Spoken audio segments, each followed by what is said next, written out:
You're listening to the Coop Homeschool Podcast. This is your podcast for community, humility, and joyful fun in homeschooling.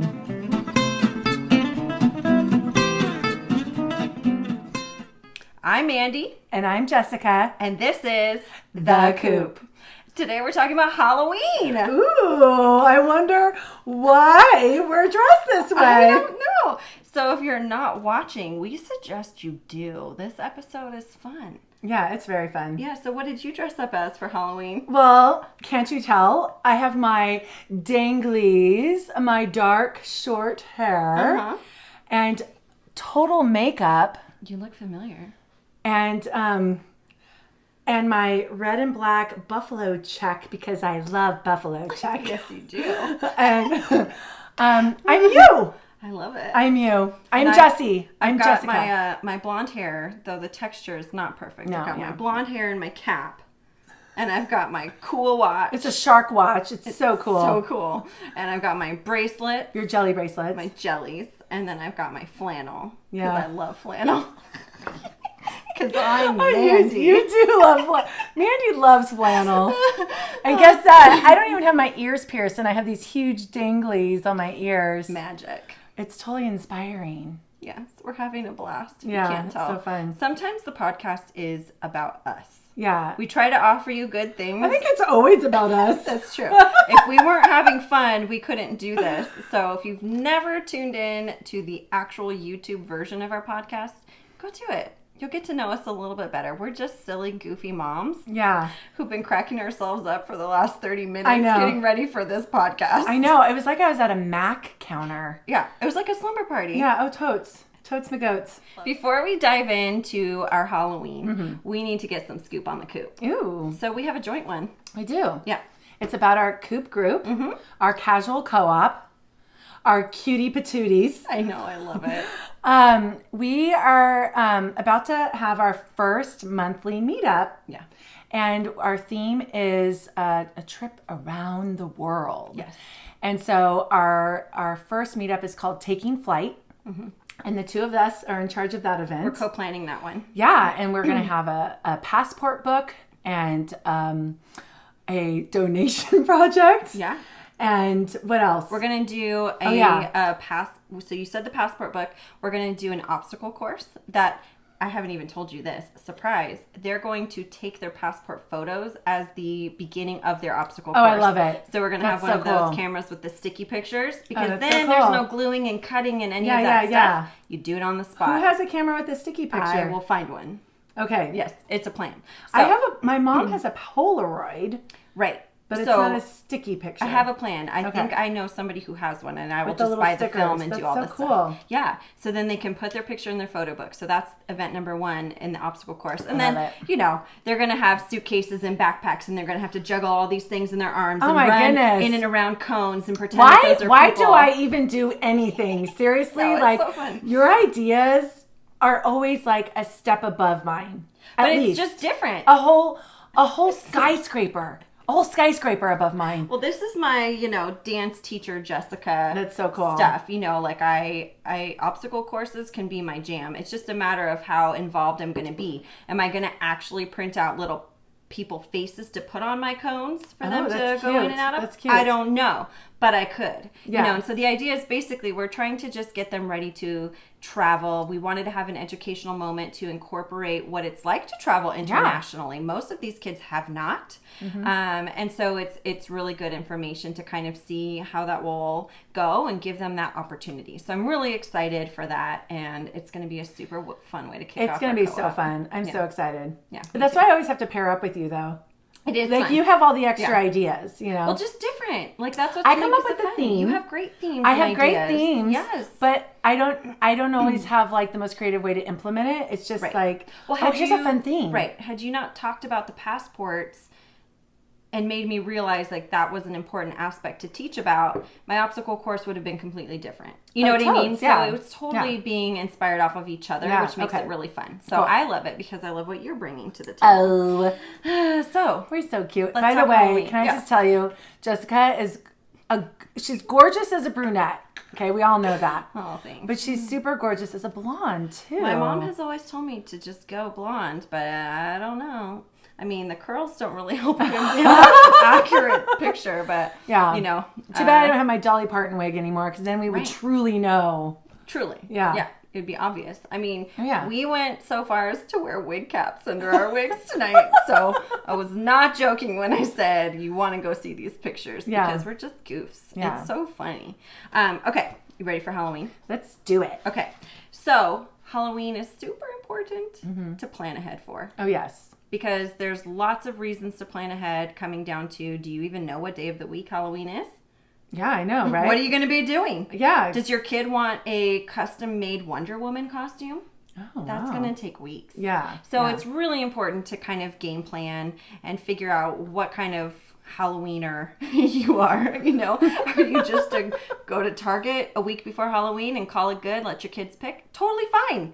Nothing they wrong might with not that. have costumes there a week before, though. That is true. Costco comes out like right now. Right. Yeah. I know. So I'm usually an anti. I'm like, we are not talking about Halloween until October. I don't want anything to do with it. No.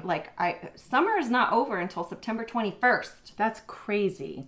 But it is the hottest time, though. It's so hot out here. So I'm super, and that's the thing. I want Halloween to feel like fall, but in Southern California, we don't get fall until December. Yeah, it's so hot. It's so hot. When and it can be cool. Yeah. It certainly, we can have cool days, but in our experience, we're still getting what we call the Santa Anas. Those are the desert winds that come in. And you're talking 90-degree days on Halloween. Yeah. It is not fun. Yeah. So anyway. that way, the sexy costumes really work. Oh, well, San Diego has that reputation for a reason. But we don't take our kids downtown. Yeah. Don't take them downtown. So we're going to start with costumes. Okay. You need to figure out what your kids want. Are you going to do a family costume, or are you going to do single costumes? You know, you're going to let each kid choose what they want to be. And both ways are awesome. Some moms really dig the family costume. Well, and sometimes I feel like, really, did your kids really want to be that? Right.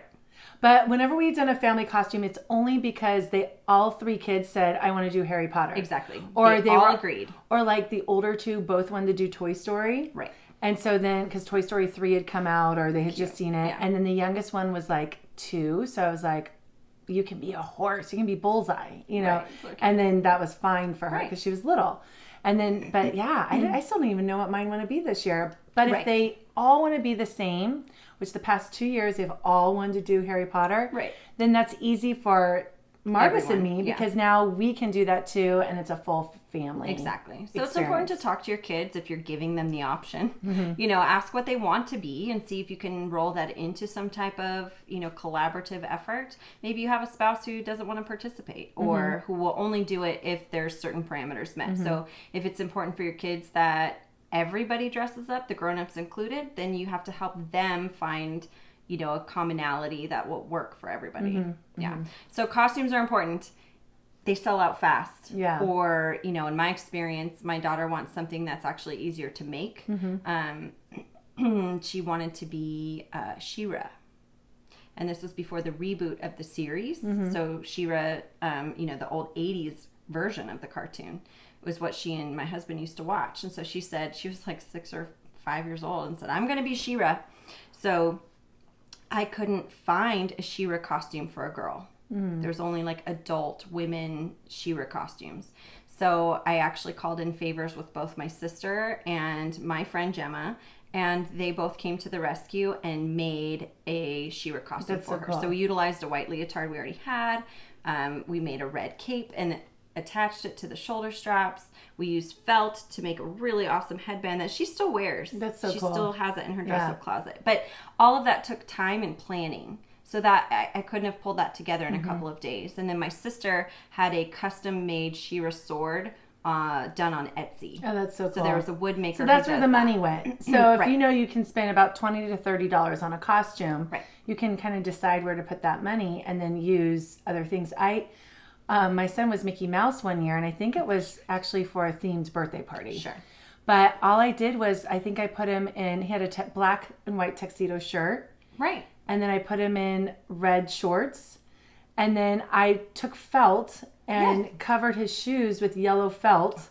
And then he wore ears. It's perfect. And it was He done. was Mickey Mouse. Yeah. Yeah. So it really can be done creatively on a budget, or at least DIY, if you have that ability to do that. Not everyone is that Pinterest mom who can. That's why I called in my favors. I knew that was not going to be my thing, and I had just had my baby, and so I was like, I'm going to need help here. And so they pulled it together for me, and it was awesome. Yeah. So that was really great. But it's also a great homeschool activity if your kids are into crafts and if they're into making things, especially as they get older, you can teach them to sew in order to do the sewing, or get craft glue, or they can work on their cutting, or you make a pattern, or and that's what makes it fun to plan in advance. If you're rushing through the process, then you can't miss do the that opportunity.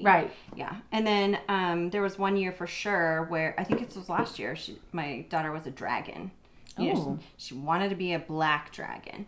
But there was nothing local to get. So I couldn't have gone to a Party City of Spirit. Yeah, it was last year. I couldn't go to any physical location because they didn't have it. It was very specific. I mean, not what she wanted, but just even dragon. There wasn't really dragons. It's like a little past the Game of Thrones era. No one's really dressing as dragons anymore. Yeah. By the way, you should totally wear this when you do 80s. Oh, yeah. I keep thinking you look like an 80s actress that I know, and I can't figure out who. I know. The one, what's her name, who was in Mermaid? Winona Ryder? No. Oh. No, Daryl Hannah. Daryl Hannah?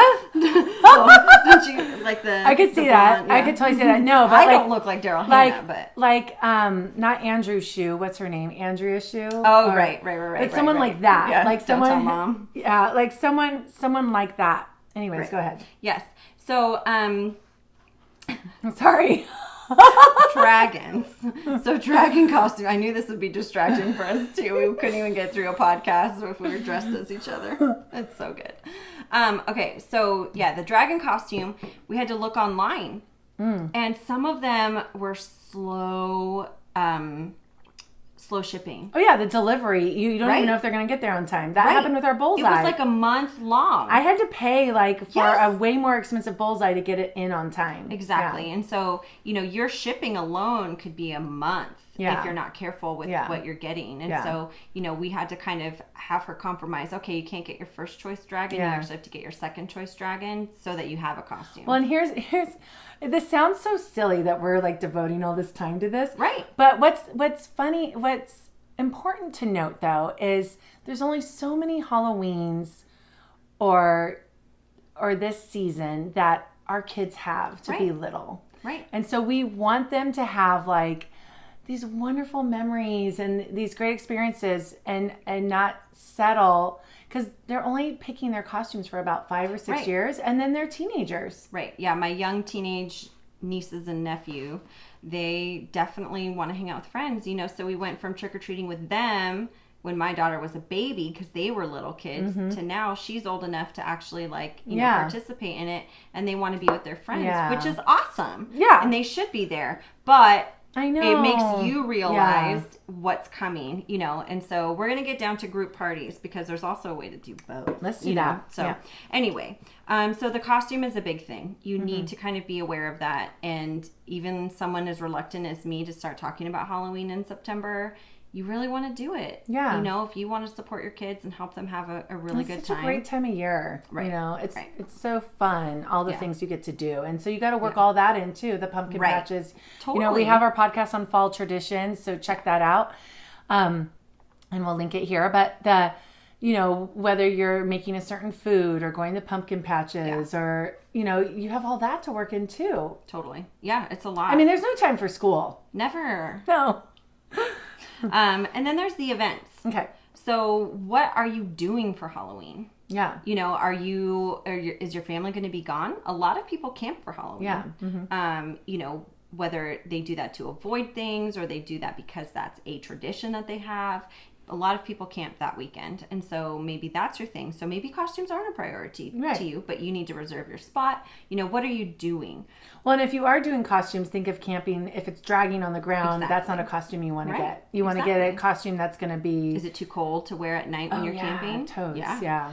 So then there's, the group party. Are you doing a group party? Yeah. Who's organizing that group party? When is it? Do you have to decide between a group party or trick-or-treating? That's a big challenge. Like you said, there's limited years that your kids are going to even want to go trick-or-treating if you're a trick-or-treat family. And, if you have a group party that same night, that's a really tough decision. You have to talk to your kids about and lay out the pros and cons. Like, these are your friends. Do you want to go to this group party, or would you rather go trick-or-treating? And that was the struggle. I think after last year, the party that we were at, we'll talk about in a minute, was amazing. It was like my every dream for a Halloween party happened. Right. And I had a blast. Right. And then, so we're like, oh yeah, let's do this next year. And thankfully she wants to do it again. Right. But then my daughter was like, but are we still going to get to go trick-or-treating? And I was like, oh, I mean, I guess if we did the party a different night, as long as they're okay with that. Right. And she's like, well, I really want to go trick-or-treating. Right. So I'm like, but if all your friends are at the party, wouldn't you rather be at the party? Yes. Right. But can't I do both? And then that's why I was like, oh, well, maybe we don't do the party on, So knowing when Halloween is really important. Yeah. Because last year, for instance, was COVID.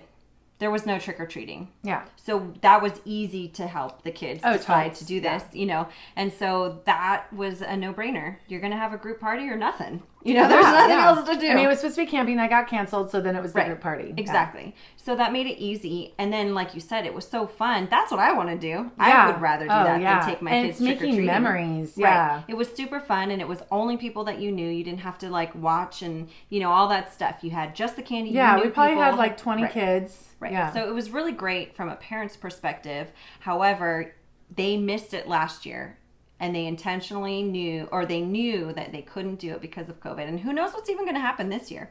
Oh yeah. How would you go trick-or-treating? It's still not going to happen. Well, in California too, the lockdowns and all that. So it's really great that this year we decided we're going to have a group party on the Saturday. Or Friday. You thought of maybe doing the Friday, so then there's a gap between. I don't think I did. Oh, someone mentioned. Yeah, I would rather, because I work Fridays.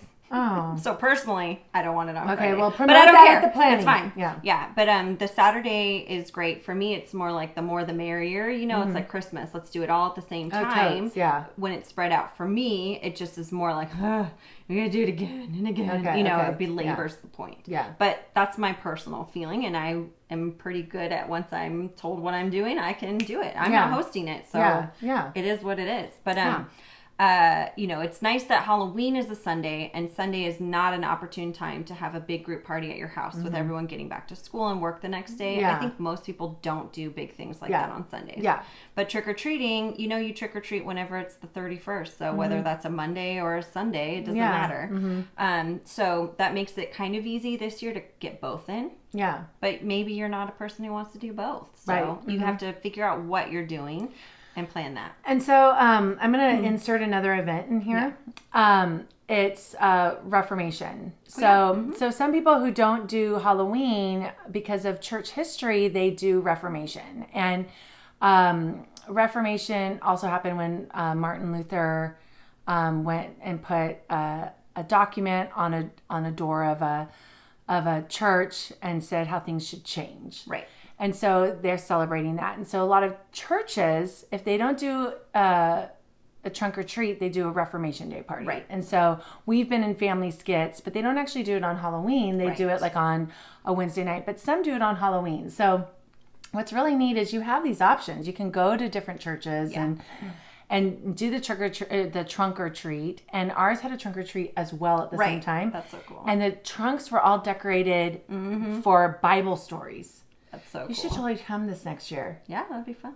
I don't know if I'll do the skit again. That was very stressful. Yeah. And Oriental Trading has a ton of cool trunk or treat packages that you can just buy everything ready to go. Yeah. So that's what's kind of cool if you're going to participate in one and you haven't thought about that before, because we talked about that for our camping. Oh, we did. So I do know for research that Oriental Trading has a ton of trunk or treat ideas too. Yeah. If you're not a DIYer. And our church did a competition, which also makes people up their game, because it was it was amazing. You're using fishing poles and fishing for your candy. You're you're throwing things to dunk somebody. I mean, it was incredible. So I couldn't believe some of the creativity. Yeah, all that. It ended up just being like a fair, right? You know, and That's then so cool. My husband and I and 3 kids. I was Catherine von Bora, who married Martin Luther, and Martin Luther was my husband, and we did a whole skit. We've done it 2 years in a row, right? And we haven't been asked this year, so you know, maybe they're doing something different. Yeah, going a different direction. It's the same script both years, right. But yeah, and so that was really neat to do as a family and learn the script, practice the script together. My kids got that experience as well. So if you are part of the church, you could see what they're doing and see about volunteering for that as well. And that's a really neat thing. And that's more church history focused. So depending on, you know, your leanings, I did it all. So it was awesome to get to do, you know, I have major FOMO, as we know. So I don't want to miss out on any of it. But it was such a neat event. Right. And then if there's multiple events on one night, you have to prioritize what you're going to, you know. So it's important to know what's happening so that you can plan, you know, so you can say yes or no to that group party. You know, if you have a co-op, is your co-op doing something in the daytime? You know, like the idea of if your kids went to traditional school, are they dressing up at school? Are they dressing up at their activities? Oh, well, that's why we did that. Last year we did the Alice in Wonderland Mad Hatter Tea Party in October because the assignment was to dress up as a character or for a tea party. Right. And so people really got into that. Right. Because we have families in our co-op who don't do Halloween. And so, but they love dressing up. Yeah. And so they're happy to do a theme that's not Halloween. And so this was a perfect opportunity to make it a thing. Yeah. You know? Yeah, that was really fun. We should think about that for this next year. Yeah.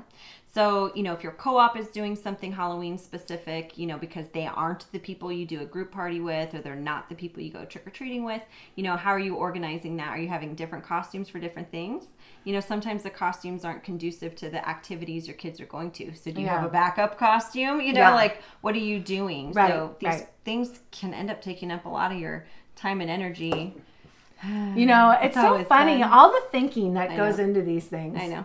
And, you know, we're only making this long list because we're sitting here. And, you know, it's because I know. All the things to consider. Exactly. I know as a dance teacher, please don't send your kid in a mermaid tail. She can't even walk. No. You know what I mean? But just those little details, you know, that make a difference. Like, that's your kid's big costume, but does it make sense to wear it to every activity? Do they know that? Or are they going to be heartbroken when you tell them, you can't actually wear that to karate? Yeah. Well, that's what's so cool, though, that the dance studio and probably other sports. Oh, I think our gymnastics studio did the same thing. You could come in costume. Right. But to keep in mind what they're still going to do. Right. Right. And to be safe or whatever it is. You know, if you have a costume that's dragging on the floor, that's not safe. Their gymnastics did a little parade. Oh, cute. Yeah. Yeah. We do class photos in our costumes cute. Because we do a collage at the end of each school year. So that's cool. always fun to kind of capture that fun day. So those are just, you know, things to keep in mind, you know, when you're planning your plans. Totes. Yeah. All right. And so then we wanted to talk about what your traditions were. What Halloween traditions did you have? So my family didn't believe in celebrating Halloween growing up. So also there was, when I grew up in the early 80s, I was born in the 70s. So in the early 80s, there was this whole thing about poisoning the candy and needles. Don't worry, it overflowed into the late 80s and early 90s. Yeah. So what we did instead is I have such wonderful memories of this. We would get a bag of candy that my mom gave us, and then we would watch movies all night. Oh, fun. And turn off all the lights so no one would knock on our door. Oh, nice. And I remember watching Ghostbusters, and that was like first grade or something. You know, it just come out, or, you know, or it was on the TV, you know, or you could rent it, whatever. Right.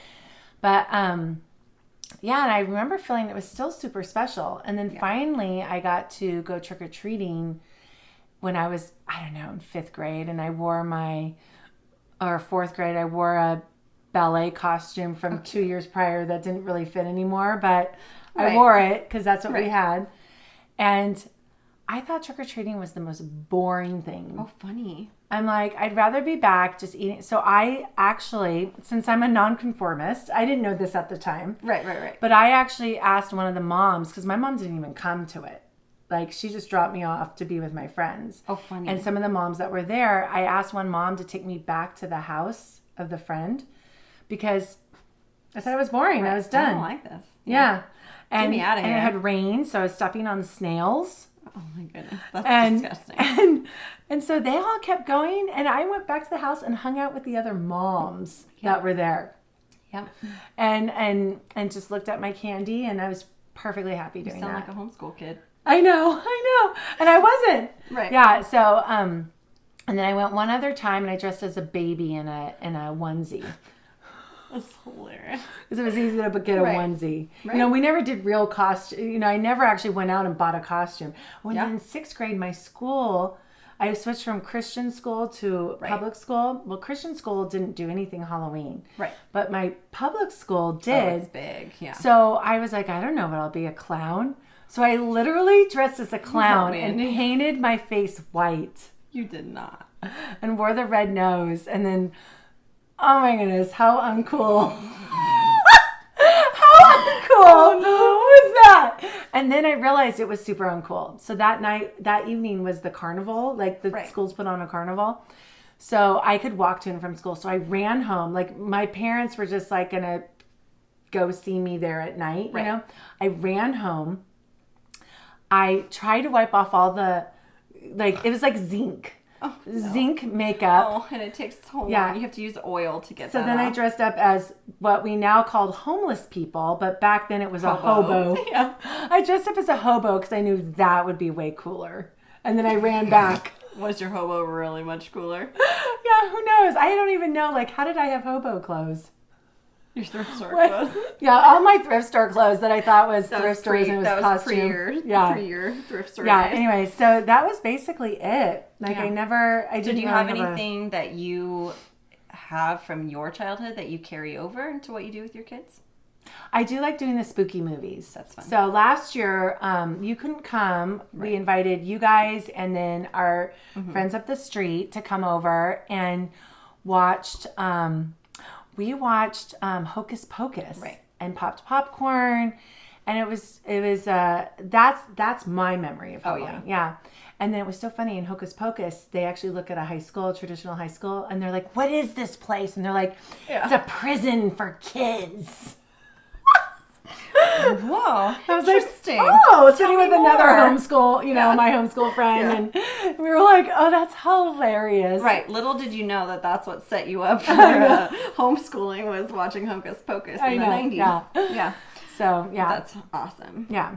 What about you? So I was definitely a trick-or-treat kid. My parents loved it. I remember, while I was really young, we would just do our block, which didn't have very many houses. But we had some really sweet neighbors. So I'd go home with giant homemade cookies and sweet things from people we knew. Those would have been thrown. Okay, they're from people we knew them. Yeah, it was from Charlie and Ann up the street. Oh yeah, you know what I mean. Cute. And they were the cutest old couple. They kind of in my memory, they thought fondly of us. Yeah. I don't know if they really did or not, but they were very nice neighbors. And they we lived in these houses that all had a half an acre. So every house is pretty spread out. We didn't live in a HOA. That's a lot of work. So, and we were at the bottom of the hill on the corner. So to do our trick or treat, we'd have to start by going up the hill and go around, and then there was a little cul-de-sac, and then it would come back down. And it was maybe a total of 15 houses or 20 houses. So that was it, but it was really nice. And so what a great community builder too.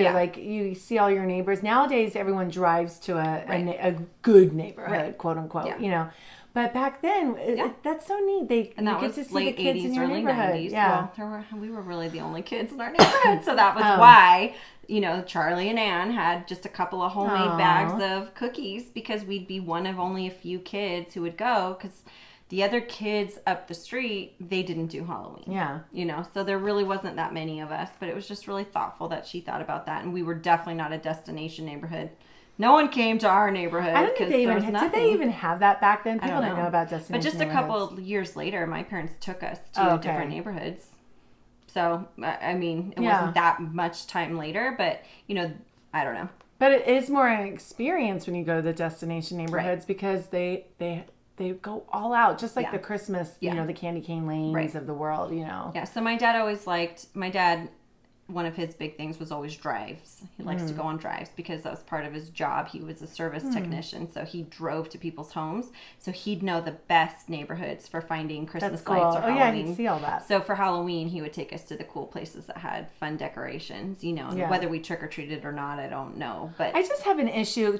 I mean, I get doing like funny things like the Haunted Mansion, like the fun cemetery thing. But what I don't get is in one of our previous neighborhoods before we moved to where we are now, that was a go-to neighborhood. And one of the houses, a guy literally sat out there with a chainsaw and a mask and went chasing after people. And I don't know if it was a real chainsaw, but it was loud. Sure. And it totally scared us all, and me too as a parent. Not funny too. Yeah. And then my little kids. Oh no. Yeah, so we would cross the street to go buy it because there were other really good houses on that block, and it's just, to me, it's. I get they do that, but just do that for a party, like. Right. Like doing that in the front where we have to walk by to get to other houses. Yeah, no thank you. Yeah. Yeah, no, I don't like scary things. I don't like haunted houses. I don't sign up for any of that. I never sign up either to where I wore blood one time because I was Tippi Hedren from The Birds. Right. And I put feathers in my hair and just a little tiny bit of blood on my forehead. Right. But otherwise, I don't get the whole like gore aspect. Yeah, because I don't like horror. There's kids. Right. If there were no kids, whatever, people can have fun with the makeup. Yeah. But when you have kids involved at a party, don't do all that. So trick-or-treating is usually for kids, not for adults. Yeah. And so it doesn't, I agree. So it's always tough, that kind of stuff. But, so we eventually started doing like the destination neighborhoods. We'd always do our drive. And then one of the last times I ever went trick-or-treating, I remember I went to a friend's house. I was only 13 or 14 maybe. You were done with trick-or-treating? Yeah, but we still kind of dressed up, but we had to look cool. Oh, yeah. And then we walked around. So what does that look like? I don't know. I dressed Are you like, a hobo too? No, I dressed like Cher from Clueless. Oh, yeah.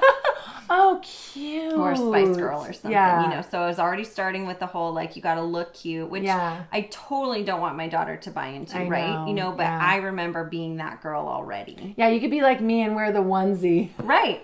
Right. But I wasn't. I was already conscious of what was, you know, cute or not cute or in that. Yeah. It's sexy, I guess, is what I'm saying, but that's something I wish I didn't have any, thought about, so I think it's just a natural thing though, too. It can be, which is why, I want to be cautious with what I even share with my daughter, and so that's why sometimes it's like, oh, teenagery stuff goes over their head. Yeah, maybe, but maybe they're also forming ideas of what men find attractive. That's true. Or, they're taking these like seemingly jokingly like hitting on girls, but what are they looking at? Yeah. Who are they hitting on? The pretty girl? Well, that's what you probably, I mean, today we were at Yogurtland and the guy working the cash register had a girl's name tattooed on his finger. And I said, oh, and he's like, yeah, too bad she's my ex now. Right. And I was just like, oh, so then, but then I could have a good conversation with the kids. Exactly. Wait until you marry someone to tattoo their name on you. There's some advice. So, done. Yeah. Yeah. So teachable moments, right? There are teachable moments, but you also, despite your teaching, self-image becomes its own thing that's inside somebody else. So I know I shouldn't find my value in what someone sees me, and how someone sees me, but I do. Yeah. Because we're human. And you want to be liked. It's just a natural thing. Yeah, so, totally. The less that they hear it and you're right. all that stuff, I feel like maybe, I don't know. I'm not an experienced parent yet. Yeah. I'm figuring it out as I go. But anyway, so I remember dressing super cute, and then we got our candy stolen. Yeah, the teenage boys in the neighborhood came and took it. And I remember feeling like, what is happening? That's such a violation. I think they were just messing with us because they weren't much older. But the fact that they're boys, though, too, I don't know why. I was so upset about it. But then they ended up throwing the candy, like not out of the bags. They probably thought they were flirting with you. Right. Boys don't know until they're like juniors in high school, So instead of actually talking to us, which maybe we would have talked back, they ran by and grabbed our candy bags, and I don't know if my friend knew them kindergartners. I don't remember if my friend knew them.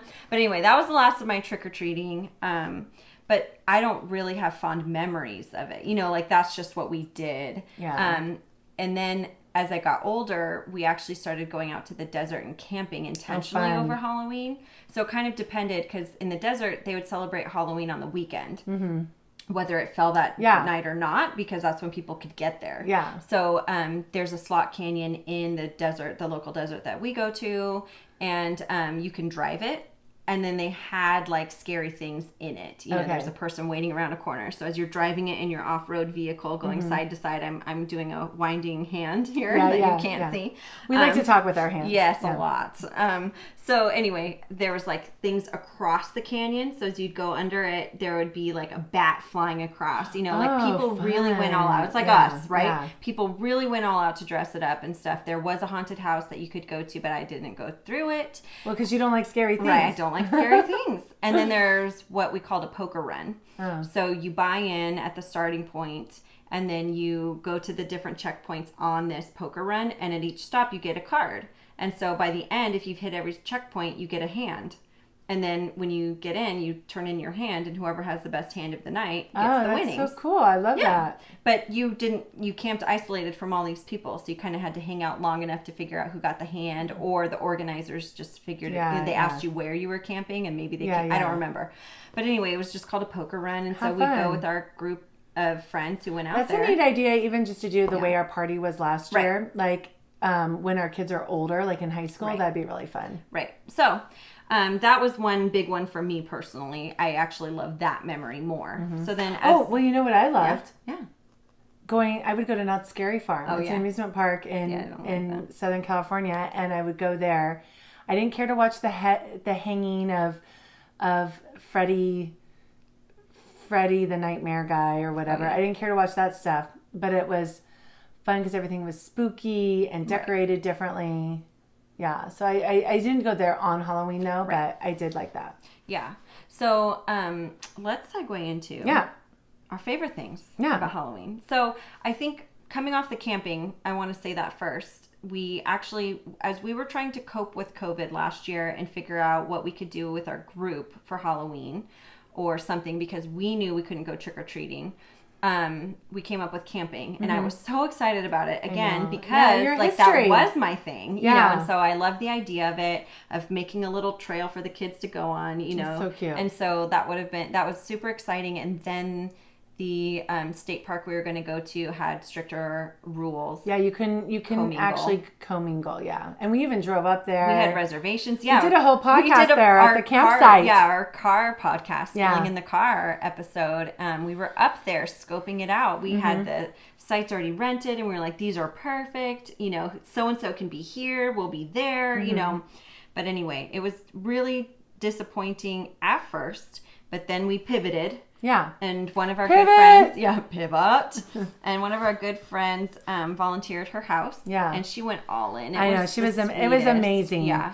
It was like the Disney haunted house. I mean, like it was all tastefully done. Yeah, it was tastefully done. But not scary. Yeah, appropriate for children. And then the food, her mom had done all the food. And the food was like, had the theming, but not gross, right? You know, exactly. It was delicious, and we assigned each of the families participating, and we ended up with 5, right? And each family participating had to bring an event or something, or organize something. So you did a craft. Yeah, we read the book Owl Moon. Yeah, and then we made owls out of those little wooden slices as a ornament or hanging on the doorknob. Yeah, and then I did an obstacle course. You did the obstacle course. And so we did a Halloween obstacle course. It wasn't overly themed. It was just fun and active. Totally, yeah. I mean, that's all you need. They had to throw pumpkins into a bucket, you know, at the end of it. And every age could do that. We should have made the adults do it. I know. That would have been fun. So this year, if we do the same thing, let's have you did it, yeah. I did it as an example. And then we had, someone did like the scratch off masks.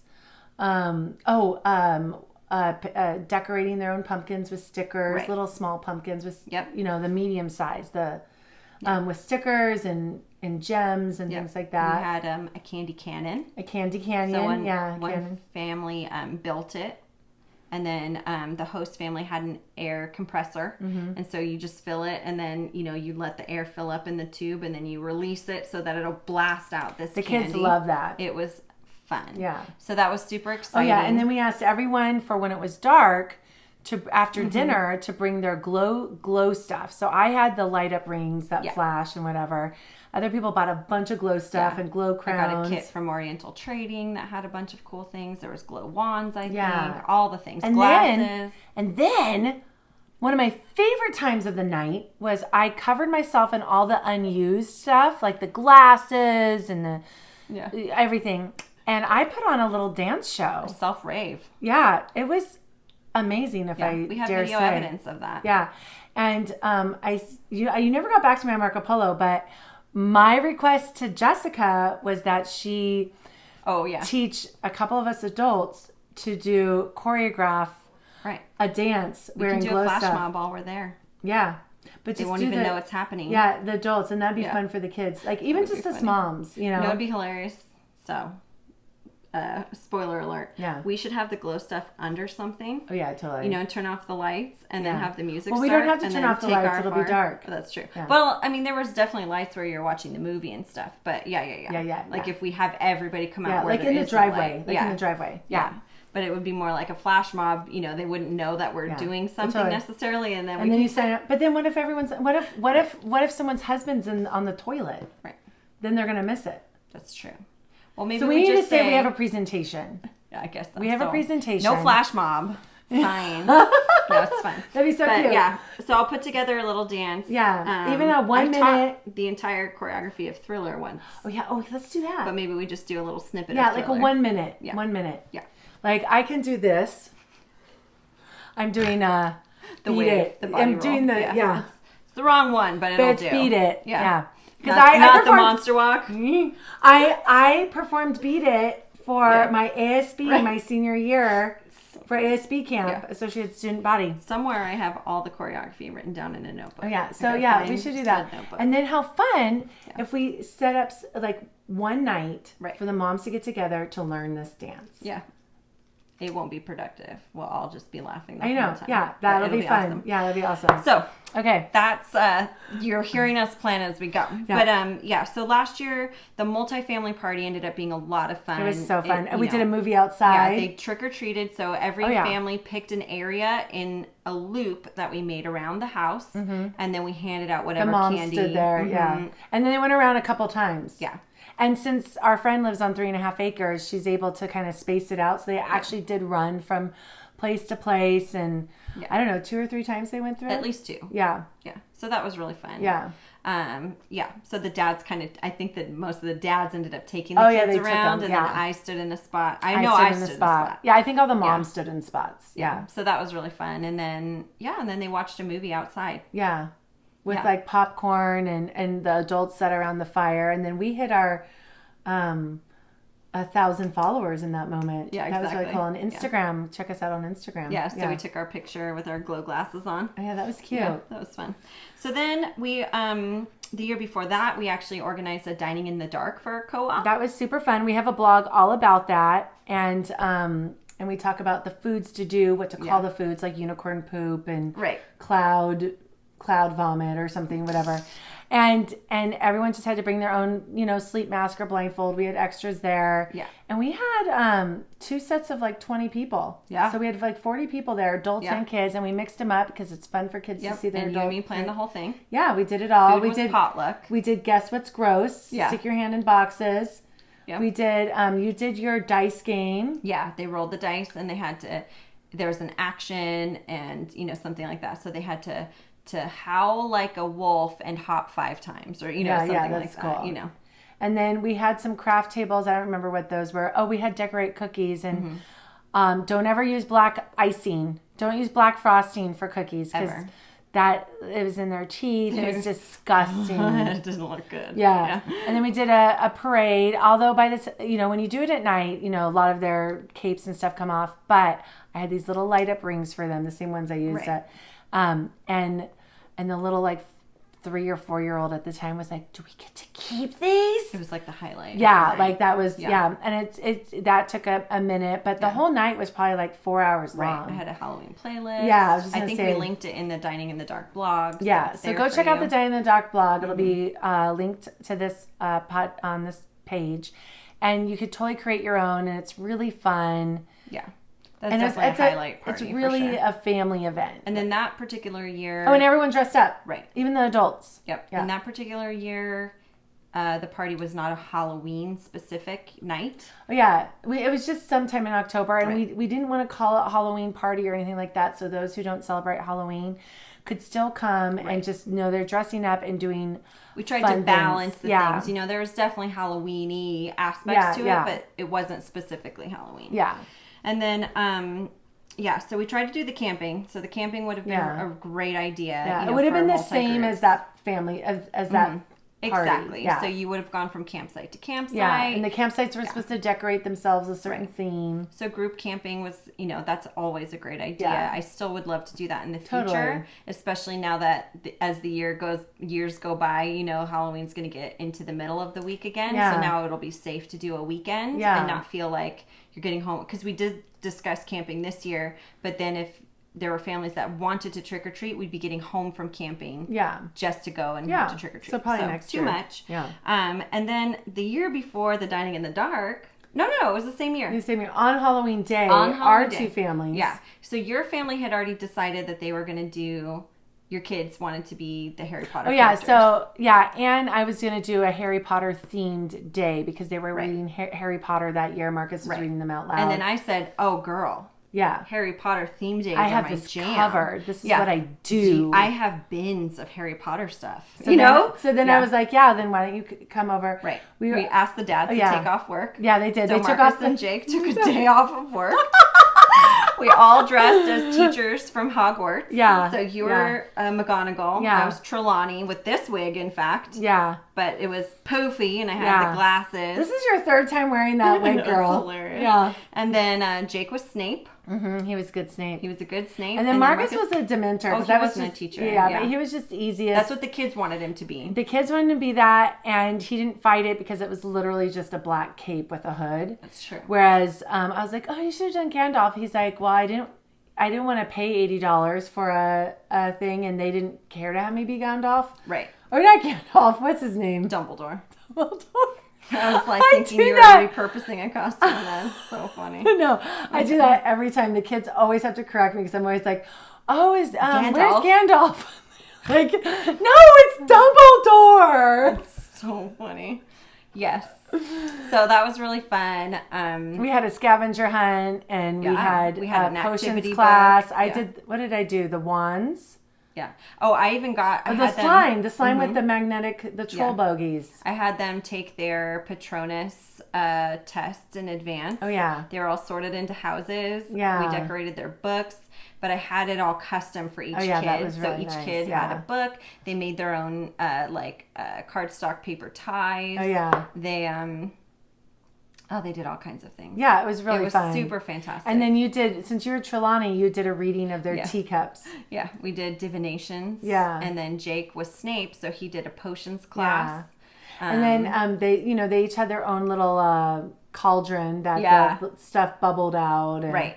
And then I got like actual like chemistry things from Michael's, and then and the decorations were phenom because of the two bins. We already had all these little potions bottles, and I helped my sister-in-law plan a 11th birthday party for my nephew because he actually has Harry Potter's birthday. That's crazy. So he turned 11 on July 31st. A few years back, and so we planned a whole thing, including an obstacle course. So that was another thing that we did at your house. They had to hold a broomstick between their legs, weave in and out of cones while people threw balls at them. You got the actual Quidditch broomstick. Yeah. So we ended up, in addition to what was already available to us, we both added more, and it was super fun. And Hobby Lobby had black cauldron trick-or-treat buckets. And so then we all just went trick-or-treating together. And actually, we split the party between our two houses. Oh yeah, we started at your house. Yeah, then we went to yours, and we did the ever flavor bean. Oh yeah, the taste experiment for the Birdie Bot. And I remember I never had them, and your husband was like, "No thanks," and I was like, "Oh, party paper," and he's like, "No, I've done it before, and I don't care to do them again." And I was like, "Why? They're just jelly beans." And then I tasted one, and I was like, "Oh, right." Now I know. Unless you intentionally want to try them, it can be not fun. I'm not ever going to play Bean Boozled. Do you know what I mean? Like, that's not my game. I was doing that at our friend up the streets with the little spinner. Oh my goodness, with the little spinner, and it tells you which one to do. No, don't do vomit flavor. Yeah. Bad idea. So we did that, and then we had butterbeer. Oh yeah, you made butterbeer, and then we watched the movie. We watched we let the kids pick. I think they picked 3. Probably. Yeah. And then we went trick or treating. I mean, oh my word, we are just making such Halloween memories for them. I could create a whole scrapbook probably in the next couple of years. And that was our second year trick or treating together. Yeah. We actually went trick or treating the previous year. Mm-hmm. And there was unicorns.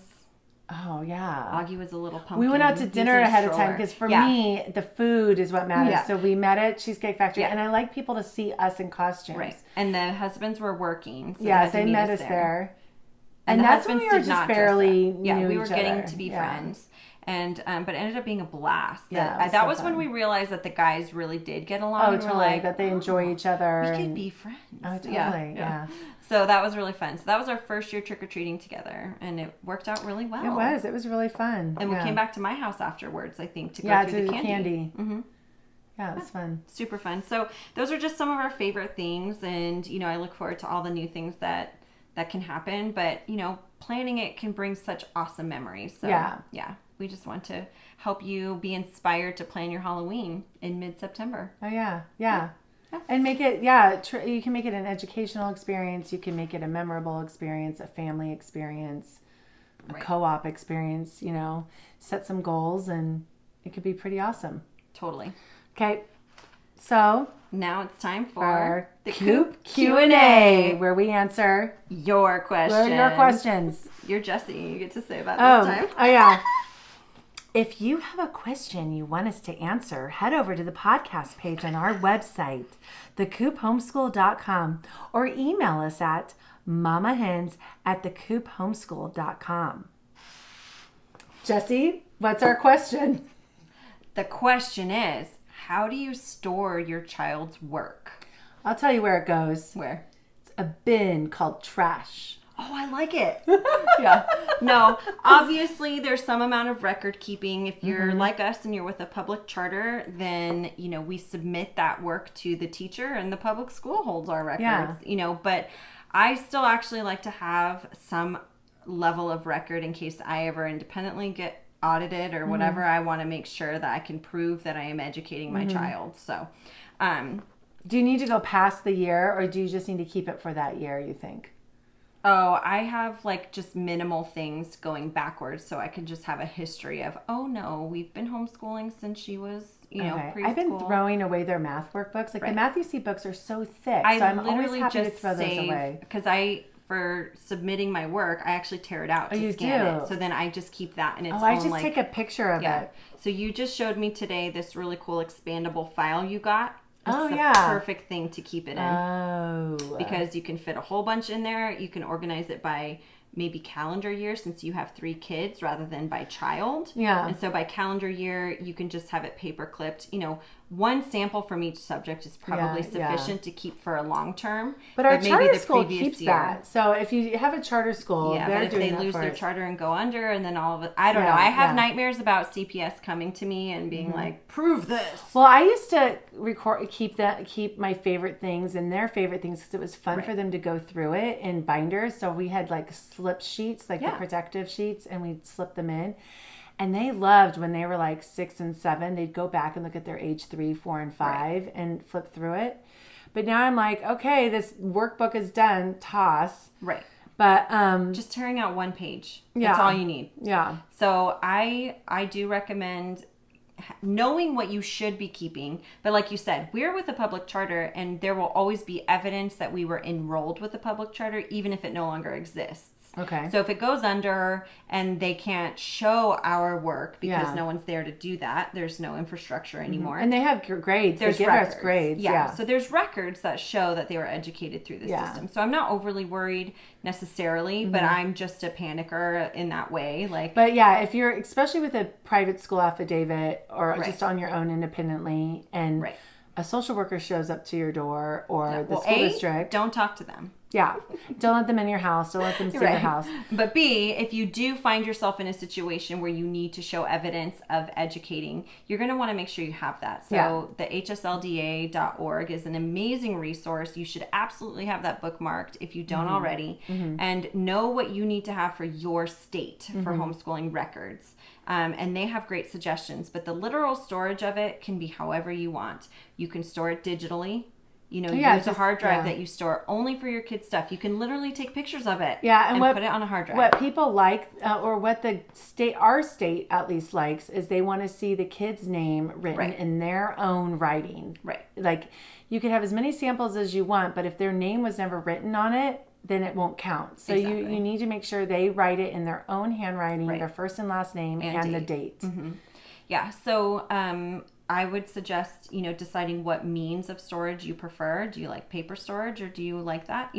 If you're talking about storing like work and you want to keep workbooks, then, you have some kind of bin system that you utilize. A file cabinet or a bin. We used to have a file cabinet that I had, and then I realized I never would go into it. Right. It's becoming obsolete, so I would really highly recommend storing things that are important digitally. Yeah. So whether you scan or take photos from your phone and upload it, and then have one receptacle where it's kept. Are you keeping it in some kind of cloud service, or do you have a physical hard drive that you're uploading it to whenever you do it? And then make it a regular part of your schedule. So it's either the end of the school year, monthly, whatever works for you personally, find a way to do that. And then it also makes a great opportunity to purge. Yeah. Did you take your pictures? Get it out of the house. Now, if you want to keep their beautiful artwork, there's artist portfolios. They're these large, just like 2 hard pieces of cardboard covered in something pretty that closes together and they tie. And so I grew up, since I was in art school every week for years, that stuff would always go into my portfolio. And then when I graduated from college, my parents were like, do you want this? And I was like, no, toss it. My Alyssa Milano portrait, no longer, I no longer need that. And Rodney King, I had a whole mosaic about Rodney King that I made out of torn magazine. Yeah, about because that was happening in my life, and the impact of that and my interpretation, Anyways, so it was in this giant portfolio. But what's nice about those is they do slide under a bed. Right. And then you just can throw them on there, and you could even barely open it, slide another sheet. And that becomes the kid's belonging. Yeah. I'm not going to store that forever. Yeah. So that can be theirs. I guess I wanted to. Yeah. Or if they're really into math and they love their math stuff, then, put that in there. Put that in there, whatever. Under their bed. Under their bed could work. Out of sight. Yeah. Use one of those small bins, the literal sliders, under the bed bins, Sophia has a keepsake box, and then we have to go through it at the end of each school year and say, okay, does this mean anything to you anymore? If not, get rid of it. And then what do you want to keep from this school year? Yeah. So for the school year, for the most part, as much as I can stand it, I let things just build up in her bookshelf. She in our drawers it independently. And then we flush it out, and then we say, okay, what's a keeper? And then we get rid of the rest. Yeah, that's I'm looking at our kids' desk drawers. That's what they do. They get to where you can't even open them because they're so piled high. Right. And then you call it. Yeah, because they're keeping the feather that they glued the googly eyes on. Right. So then with the bin that Sophia has, she gets one memory box. If she fills up that memory box, it goes. Yeah. It's done. Yeah. Yeah. So anyway, that's what we recommend for storing your children's work. Yeah. Happy Halloween. Thanks for listening. We love your support. Be sure to subscribe to our podcast, leave a rating and review to let us know how we're doing, and share our podcast with your friends who need a little community, humility, and joyful fun in homeschooling.